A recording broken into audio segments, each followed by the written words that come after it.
大家平安，欢迎收听迦南之声，我是有波牧师。今天10月1号，我们要分享的是真的应验了，要读以斯拉记1章1到4节。先来读今天 RPG 的金句。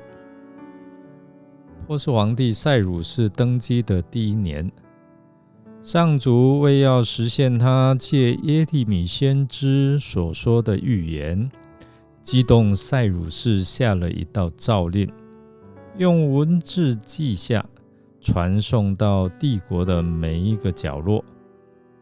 诏令的内容如下：以斯拉记1章1节。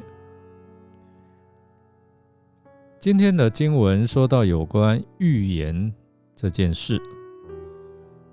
几乎所有宗教里都有预言，一般是由先知或类似的人物，他透过超能力或在上帝的授意之下，对未来事件的发生、发展做出预先的判断。历史上有不少的国王或者皇帝，他们要透过预言来确定自己的地位。早在中国的历史上，刘邦是第一位后来使用非凡的迹象来确定和巩固自己的皇帝地位的皇帝。不过也有许多预言者因为预言不受欢迎的内容而被愤恨，甚至受到迫害。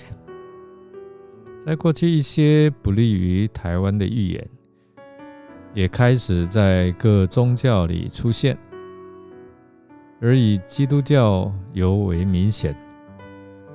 接着经由1995闰8月这本书扩及一般台湾人民。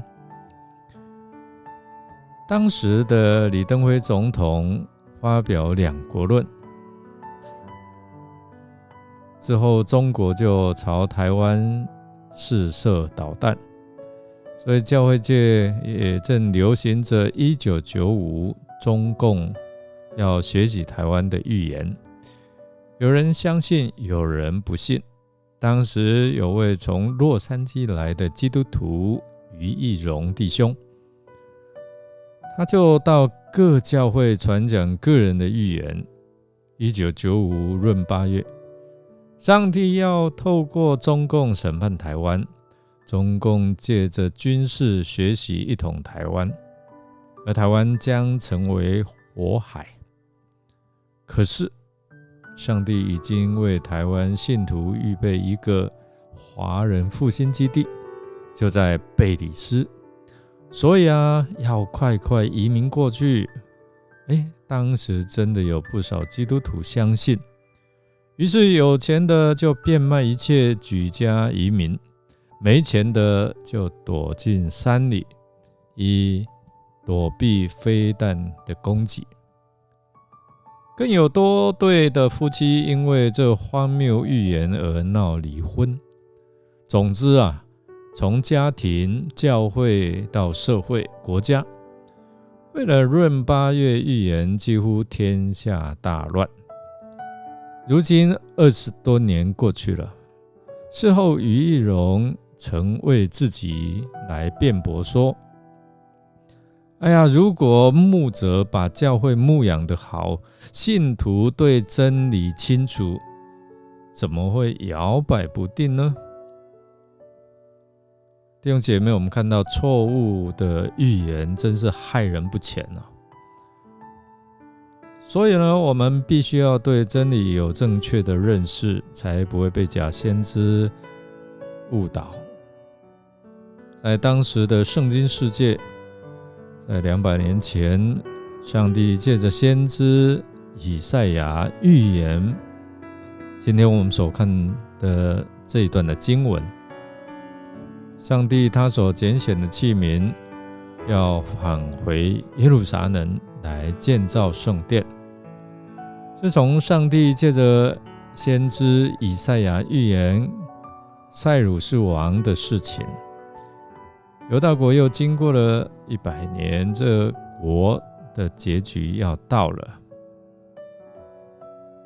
上帝要呼召耶利米先知去警戒劝勉他的百姓，警告上帝的审判快要临到他们，劝他们在上帝面前自卑悔改，因为他们的罪恶已惹动了上帝的愤怒。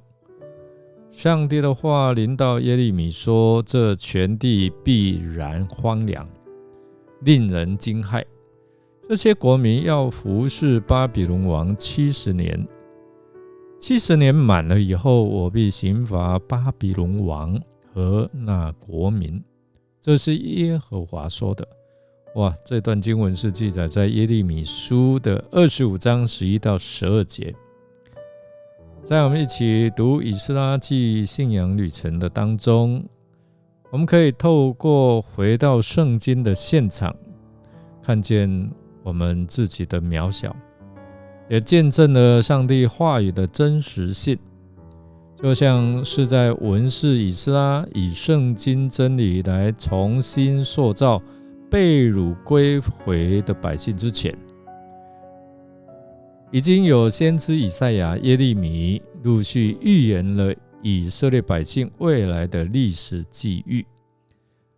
没有任何一个信徒曾经去过我们人生的未来，能够预见我们人生的未来。但是圣经却向我们显明了一位昔在、今在、永在的上帝。只有他从永恒出发，看到历史。也因此，当我们进入到圣经中上帝启示的现场的时候，就是听到上帝在历史当中来向我们说话。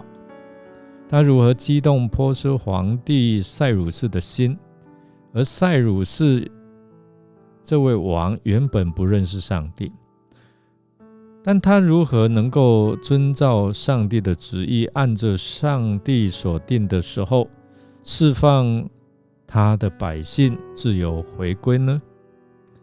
接着塞鲁士王的口带我们认识这位上帝是掌管天地万物并赐下全能的上帝。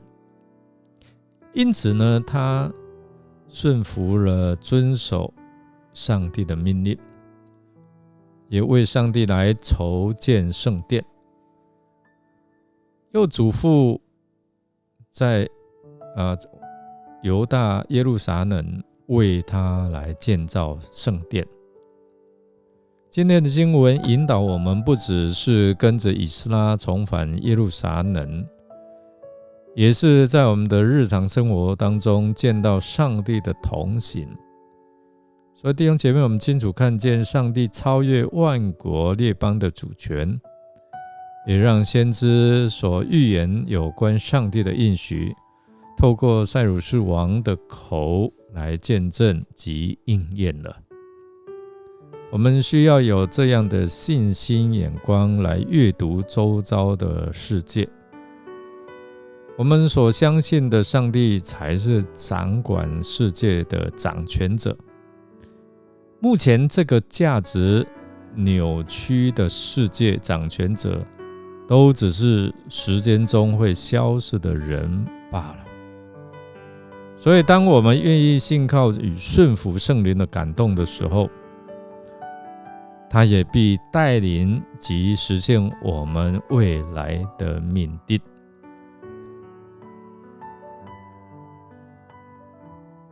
我们来默想，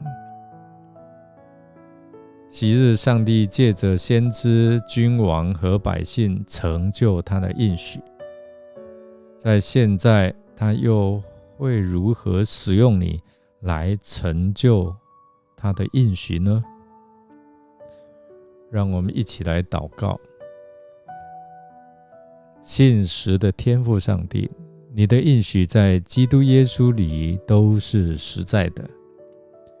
你借着激动塞鲁士王的心，承认你的主权为你所用，在这件事上使我们看见你的全能，可以随意支配君王的心，就像你转移河流的方向。求你也掌管我们的心，让我们顺服圣灵的感动，没有推却，乐意承担圣工，成为你应许成就在这世代的管道。我们如此的祷告，感谢祈求，是奉靠主耶稣基督的圣名求，阿们。感谢您的收听，如果您喜欢我们的节目，欢迎订阅，并给我们鼓励与代祷。我是尤伯牧师，祝福您一天都充满平安、健康、喜乐。我们下次再见哦。